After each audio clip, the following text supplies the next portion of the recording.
The autumn wind is a raider, pillaging just for fun. He'll knock you round and upside down and laugh when he's conquered and won. Right side, look at him just jump over. Knows it's going to be a QB sneak, stops Jalen Hurts. Raider Nation, ahoy, this is your captain speaking. Raider Nation, Jason in Love with podcast episode. And another great win from the Raider Nation. And I kind of predicted this. I said 35-17. I said that we would jump on them often and never relent. That's kind of what we did. I know the Eagles did score on their opening drive, but the Raiders scored a couple of drives later, and we never looked back. Other than that one interception, which I guess I put that one on Carr. The defense, the defensive pressure got to him.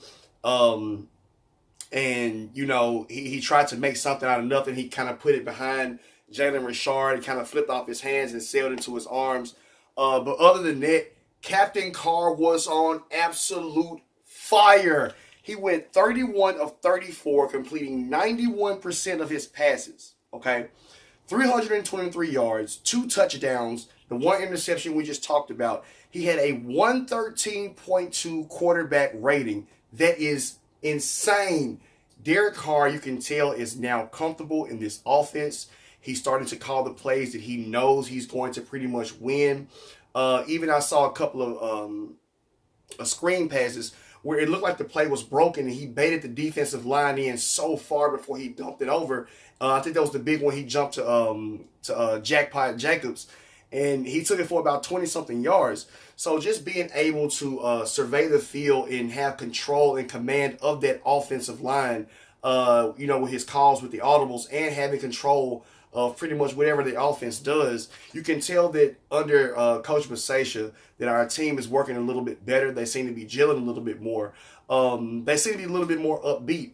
Now, is that because they're playing in spite of Gruden? I want y'all to comment down below if you think that we're playing a little bit better in spite of Gruden, or do you think we're playing in better because Gruden is gone and the air is a little bit easier to breathe now?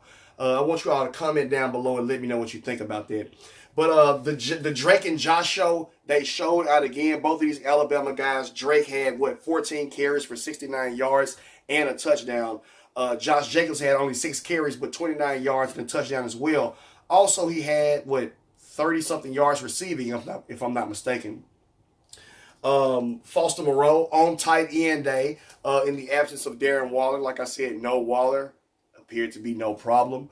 Foster Moreau on tight end day showed up averaging 10 yards per catch with 6 receptions, 60 yards, and a touchdown.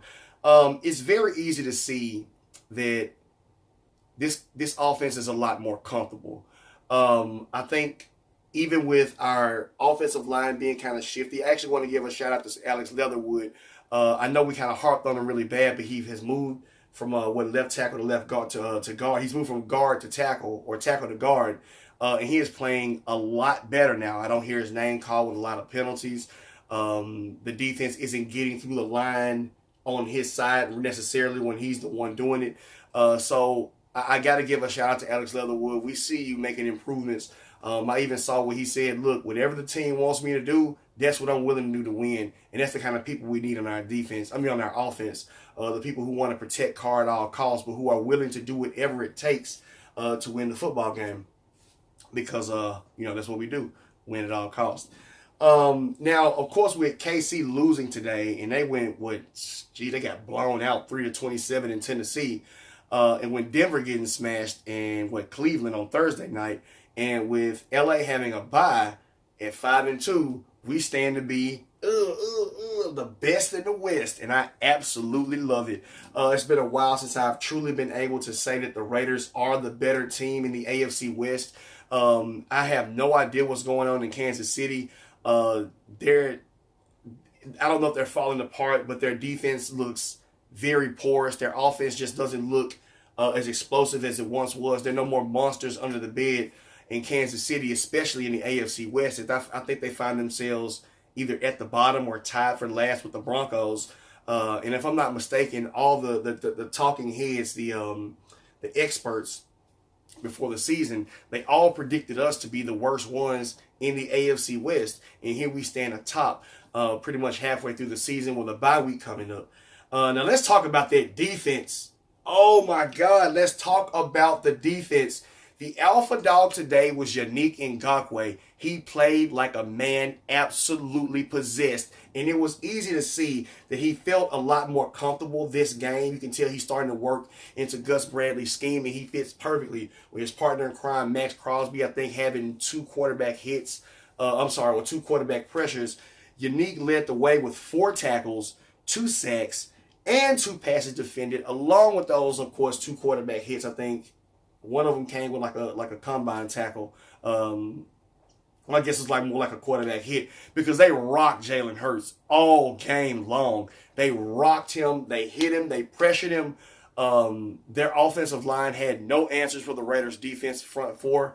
Once again, Casey Hayward added more snaps to that count without allowing a touchdown. Casey Hayward has become, I think, at least at this point in the season, a lockdown corner. What do you think? Do you think we have any players on our team, maybe Ngakoue, but definitely Max Crosby or Casey Hayward, who are making a play for the Defensive Player of the Year? I want you to comment down below and let me know what you think, because I think we really have some front runners, especially at this point in the season, especially with the combined stats that they have. Let's make a couple of depoys, as I like to call them.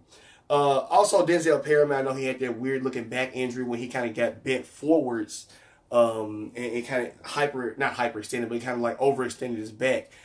He looked to be all right. I think he came back in and played the rest of the game. He had 8 tackles himself. I also want to give a shout out once again, Corey Littleton. I shouted you out on the show at first. I said, we see you. You had a fumble recovered today. I love that defensive awareness I saw between you and Abrams, who had a fumble recovered. This was an explosive win. We had command of the game. We never really looked back. I like how our defense, even when the offense went and kind of gave away that interception, we really didn't give away bad field position. I think in the garbage time of the game, when we realized we kind of had them by the throat, we chose not to just run the scoreboard up on them, trying to show a little sportsmanship there. Now, one thing I noticed is that, got this from Allegiant Stadium in our Las Vegas stadium tour. Me and my wife went. If you have not gone, it's a reason they call it the Death Star. That thing is absolutely phenomenal. And I'll post some pictures on a later show and tell you what the things that I saw in Allegiant Stadium and some of the things that they said are to come. But one of the things I say I want to get into is how the defense has stepped up. We seem to start to gel together. You see these guys holding each other accountable. You see the offense and the defense starting to gel together. And like I said, cheer for one another, which is very, very important. Coming down, like I said, the stretch of the season where you start to see teams really kind of mold into what they're going to be. A lot of people tell me, well, Raider Nation Jason, y'all always had that second half of the season collapse. Do you think it's going to happen this year? I really don't. I think that's one of the things I was saying. I saw the conservative play calling when we realized the game was in garbage time. We didn't want to run the scoreboard up for that site of sportsmanship. But here goes another question I want you to answer down below. Do you think if a team had the Raiders down like that they would not run the scoreboard up on us? They've done it since I've been a Raiders fan, since the 80s.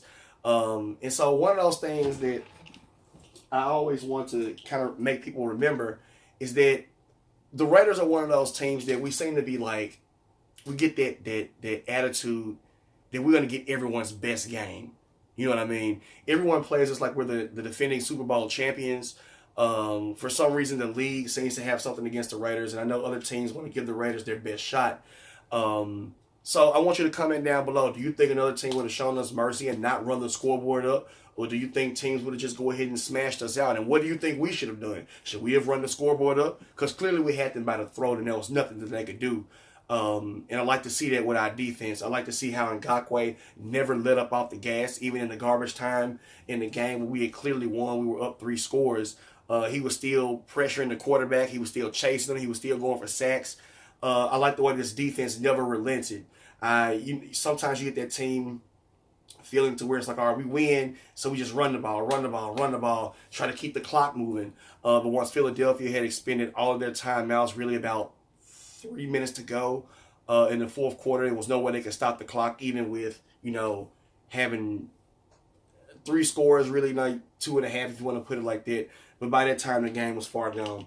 One thing I want to notice, I want to point out again, we still didn't score any points in the first quarter. Now, understand that one interception should have yielded points, and I think it almost did, had not been for that chase out the pocket and that miscue to Jalen Richard. But we still don't have any points in the first quarter. I think we scored on our opening drive last week against Denver, and that was our first time doing it since December of last year when we beat Kansas City. Or maybe that wasn't even the game we beat Kansas City. But I want to know, what do y'all think? What should we do? Should it be more aggressive play calling? Maybe changes in personnel and who's on the field and what we can get done. What do you think is the problem? Comment down below and let me know what you think is the problem as to why we can't seem to score points in the first quarter. Another thing I wanted to notice or want to highlight is our run defense. I know we won the game. We didn't hold them. They didn't like run wild on us, but we seem to be getting gashed a lot by some of these running backs. And these guys seem to be taking it, pounding it hard. And they're getting the Raiders for 6, 7, 8, 9 yards a carry. So instead of 3rd and short, they're looking at, instead of 3rd and long, they're looking at 3rd and short. Or sometimes they're not even getting 3rd downs on some of these drives. Now our defense seems to always step up when they need to shut down the secondary. They seem to always step up when we need to shut down the run. What do you think that is? I mean, we have to get something done with the run defense. I know we lost a defensive tackle, and I know we're trying to patch it in, but we need somebody who can really stop the run. The one thing I will say, I don't call his name often, is Cleve Farrell. That's one of his strong points. He actually does know how to attack the passer, attack the runner. He's actually pretty good at run stopping. He actually almost got a sack today as well. But that's his strong point is kind of that run stop thing. Although I still think he should be packaged along with Arnett, maybe a few other guys trying to get us some future picks and package that to maybe get us another exciting player on our offense or a run stopper on our defense. The last couple of things I want to talk about was the Darren Waller injury. It didn't appear to be serious, but he said he just didn't feel the best. He didn't feel awesome game day. So they decided to sit him down, which is fine. We have, like I said, a bye week coming up, and we got the Giants next. So with him, he'd have 2 weeks of rest, which should help him get back healthy, hopefully. Josh Jacobs with that chest injury, we did see that. It didn't look to be too severe. We had already had the game kind of in the bag, so I think that's kind of why they took him. They went ahead and took him to the locker room for that halftime. He kind of didn't come back, but Drake held his own. Like I said, we've become a passing football team, so we didn't necessarily miss the run game. When we did need it, it was there. So hopefully we'll get an update on the injury to Josh Jacobs and to Darren Waller as well. But other than that, we seem to look great. We are 5-2, sitting atop the AFC West. That's got to be tied for one of the top in the actual league, besides, of course, Arizona, who's still undefeated. But other than that, we look good. People thought we'd be 3rd, maybe 4th, chomping at the bit, maybe 2nd around this place. We have a stronghold on 1st. San Diego, maybe they got exposed with that last game. They didn't look good at all. So maybe some people can look at the play clocks. Look at the tape and see how people managed the play clock against them. They just completely dominated them with the run and over the top. Maybe we could put a formula together to shut Bosa up for making those comments about Derek Carr. So that's all I have for you right now. Of course, this is my initial reaction video. I had to get this out. I am just completely blown away. The Raiders are 5-2. We are pretty much hopefully going to make the division. I hope we are going to do it. I think we are. We don't have a tough schedule come up, so really kind of sort of winnable games against Cincinnati and Washington. Cleveland might be a test. I know we have the Cowboys on Thanksgiving, so that's going to be another one. We still have the Chiefs twice. We still have to play the Chargers again. So we still have some challenges out there. The Giants, you're next. Prepare to be boarded after a bye week, a week of rest, a week of preparation. The Raiders have won. Like I said, guys, I love y'all. This is an amazing day. I want to ride high on this. So comment down below. Please subscribe to the channel. Comment, share, subscribe, all that stuff. I'm on Facebook. I'm on Instagram. And now I'm on YouTube. Raider Nation, welcome aboard. 5-2. Let's go, baby.